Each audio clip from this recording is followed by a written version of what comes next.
कांग्रेस नेता राहुल गांधी को आपने अक्सर तमाम रैलियों में यह कहते हुए सुना होगा कि प्रधानमंत्री नरेंद्र मोदी और भारतीय जनता पार्टी के तमाम कद्दावर नेता इस देश में नफरत का माहौल बना रहे हैं, नफरत फैलाने की कोशिश कर रहे हैं और उसी नफरत को मिटाने के लिए राहुल गांधी एक एजेंडे के तहत काम कर रहे हैं कि उस नफरत को मिटाना है। लेकिन राहुल गांधी के खिलाफ में अब कोर्ट से जो बड़ी खबर आ रही है वो दरअसल एक ऐसी ही मामले को लेकर के है जिसमें राहुल गांधी भी नफरत फैला रहे थे।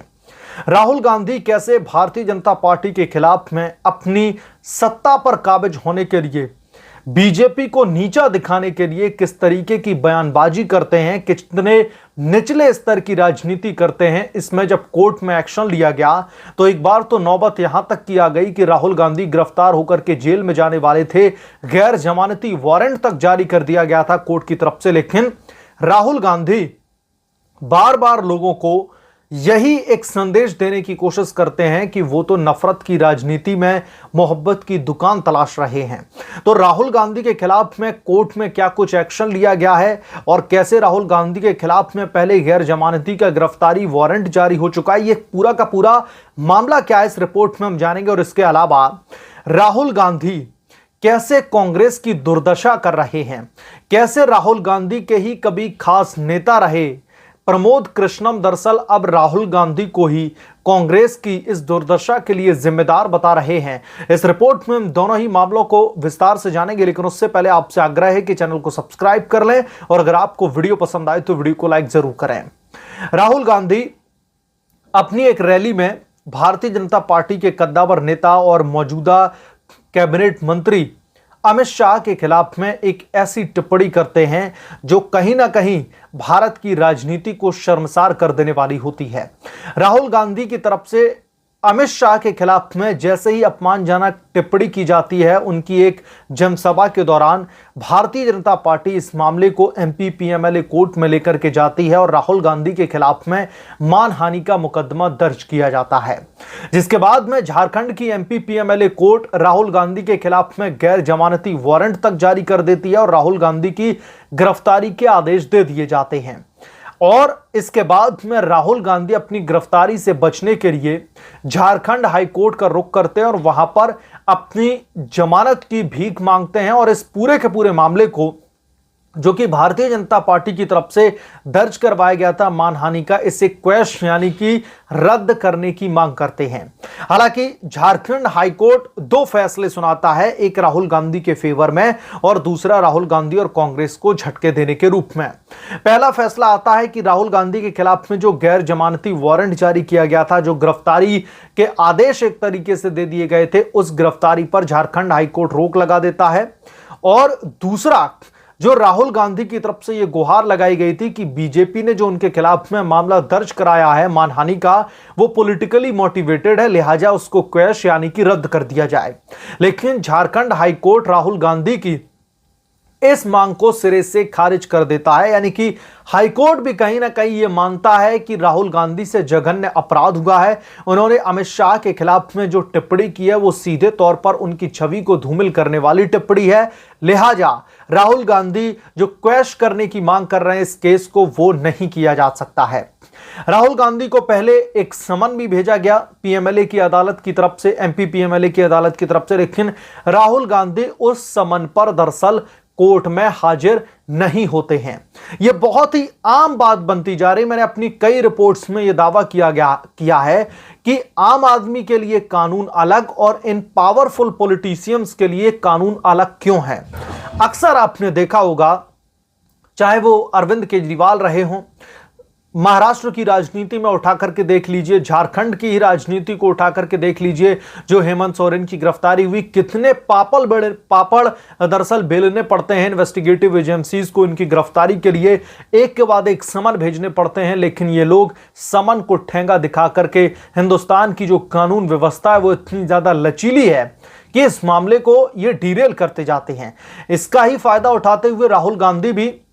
दरअसल समन पर हाजिर नहीं होते हैं, कोई ना कोई बहाना बना दिया जाता है। लेकिन अब जो एमपी पीएमएलए कोर्ट है, दरअसल उन्होंने अब फिर से समन भेजा है और राहुल गांधी को फिजिकल अपीयरेंस के लिए साफ तौर पर निर्देश दिए गए हैं कि कोई भी बहाना नहीं चलेगा, राहुल गांधी को कोर्ट में पेश होना होगा। और बताया जा रहा है कि इस मामले की जो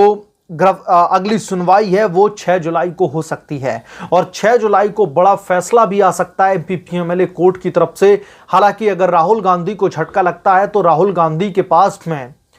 जो अपर कोर्ट है, चाहे फिर वो हाई कोर्ट हो, सुप्रीम कोर्ट हो, वहां पर जाने का एक ऑप्शन खुला रहेगा। लेकिन राहुल गांधी को पहले हाई कोर्ट से इस बाबत झटका लग चुका है जब इन्होंने इस मामले को रद्द करवाने की मांग की थी। तो अमित शाह के खिलाफ में की गई व्यक्तिगत तौर पर धूमिल करने वाली टिप्पणी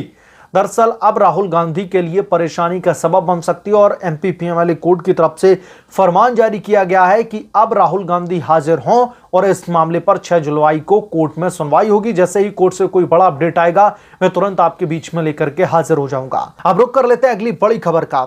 कांग्रेस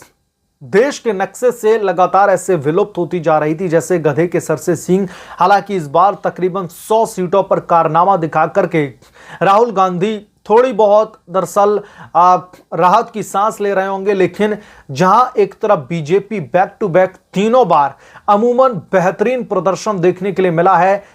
जो है एक के बाद एक तमाम चुनावों में, यहां पर मैं सिर्फ लोकसभा चुनावों का जिक्र नहीं कर रहा, विधानसभा चुनावों में भी देखा, जो लोकल बॉडी इलेक्शंस होते हैं उनमें भी बीजेपी की तरफ से अच्छा प्रदर्शन देखने के लिए मिला था। लेकिन कांग्रेस पार्टी की जो स्थिति बद से बदतर हो चली है, इसके लिए जिम्मेदार कौन है, ये बार बार सवाल खड़े होते हैं। और कई लोग ये कहते हैं कि प्रधानमंत्री नरेंद्र मोदी की लोकप्रियता और भारतीय जनता पार्टी की पॉलिटिकल स्ट्रेटेजी की वजह से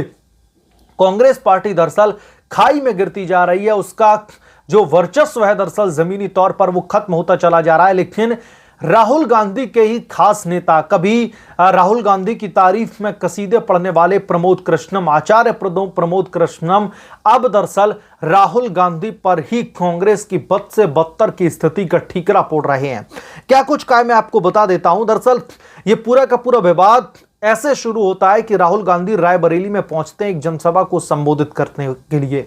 और वहां पर राहुल गांधी कहते हैं कि इस बार प्रधानमंत्री नरेंद्र मोदी बाल बाल बच गए, क्योंकि वाराणसी सीट से अगर कांग्रेस की तरफ से प्रियंका गांधी को उतार दिया जाता, अगर प्रियंका गांधी भारतीय जनता पार्टी के खिलाफ में, मोदी के खिलाफ में बनारस की सीट से लोकसभा का चुनाव लड़ती तो कम से कम 3-4 लाख वोट से प्रियंका गांधी जो है नरेंद्र मोदी को हरा देती। ये राहुल गांधी ने मुंगेरी लाल के हसीन सपने संजोते हुए रायबरेली में एक जनसभा के दौरान इस बड़े दरअसल बयान को उन्होंने दिया। इसके बाद में राहुल गांधी का यह बयान सोशल मीडिया से लेकर के राजनीतिक गलियारों में वायरल होने लगता है, लोग अलग अलग तरीके की टिप्पणी करने लगते हैं। और इस पर आचार्य प्रमोद कृष्णम कहते हैं कि राहुल गांधी का ये जो उनकी तरफ से बयान आया है ये बहुत ही ज्यादा हास्यास्पद और बचकाना बयान है, क्योंकि प्रधानमंत्री नरेंद्र मोदी की लोकप्रियता को राहुल गांधी शायद अभी तक आंक नहीं पाए हैं, और अगर आंक पाए हैं तो सिर्फ और सिर्फ राजनीति में अपनी धमक जमाने के लिए, सुर्खियों में रहने के लिए इस तरीके की बयानबाजी कर रहे हैं। आचार्य प्रमोद कृष्णम का कहना है कि कांग्रेस पार्टी की अगर आज दुर्दशा है तो वे भारतीय जनता पार्टी की वजह से नहीं है, नरेंद्र मोदी की वजह से नहीं है, बल्कि राहुल गांधी की अपनी हरकतों की वजह से है। राहुल गांधी ही हैं जिन्होंने कांग्रेस पार्टी को दरअसल अर्श से ला करके फर्श पर पटक दिया है। राहुल गांधी ही हैं जिनकी वजह से कांग्रेस पार्टी की लगातार दुर्दशा होती चली जा रही है, और एक के बाद एक ये लोग राज्य दर राज्य चुनाव हारते चले जा रहे हैं। और लोकसभा चुनाव में भी इतने सालों में अगर कांग्रेस पार्टी 100 सीटों पर सिमट जाती है, और जैसा कि कांग्रेस पार्टी ये दावा कर रही थी कि मोदी के खिलाफ में एंटी इनकम्बेंसी है, भाजपा के खिलाफ में एंटी इनकम्बेंसी है, तब भी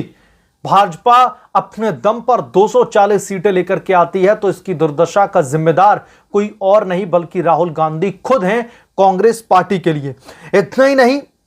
आचार्य प्रमोद कृष्णम के खिलाफ में जो है पहले कार्रवाई की गई थी कांग्रेस पार्टी की तरफ से, क्योंकि अयोध्या में राम मंदिर बनने के बाद में लगातार आचार्य प्रमोद कृष्णम मोदी के मुरीद होते हुए दिखाई दिए। एक के बाद उनकी तरफ से तमाम जो ऐसे स्टेटमेंट आए मोदी की तारीफ में, उसकी वजह से कांग्रेस पार्टी बहुत ही ज्यादा आहत दिखाई दे रही थी। कांग्रेस पार्टी को आचार्य प्रमोद कृष्णम बिल्कुल भी नहीं भा रहे थे, इसलिए कांग्रेस ने उनके खिलाफ में डिसिप्लिनरी एक्शन लेते हुए उन्हें कांग्रेस से बर्खास्त कर दिया था। लेकिन बर्खास्त होने के बाद में आचार्य प्रमोद कृष्णम लगातार कांग्रेस पर हमलावर दिखाई देते हैं और अब उन्होंने रायबरेली में जो राहुल गांधी की तरफ से टिप्पणी की है उसके खिलाफ में, राहुल गांधी के खिलाफ में बड़ी दरअसल टिप्पणी की है और कांग्रेस पार्टी की दुर्दशा का जिम्मेदार किसी और को नहीं बल्कि राहुल गांधी को ही बता डाला है। बहरहाल इस मामले पर आपकी क्या राय है हमें कमेंट करके जरूर बताएं। जल्द मिलूंगा किसी दूसरे बड़े अपडेट के साथ में, तब तक के लिए धन्यवाद। अगर आप लोग चैनल पर नए हैं तो प्लीज चैनल को सब्सक्राइब कर लें, साइड बने बेल आइकन को भी प्रेस कर लें ताकि जैसे ही मैं कोई नया अपडेट लेकर के आऊं तो इसकी जानकारी सबसे पहले आपको मिले।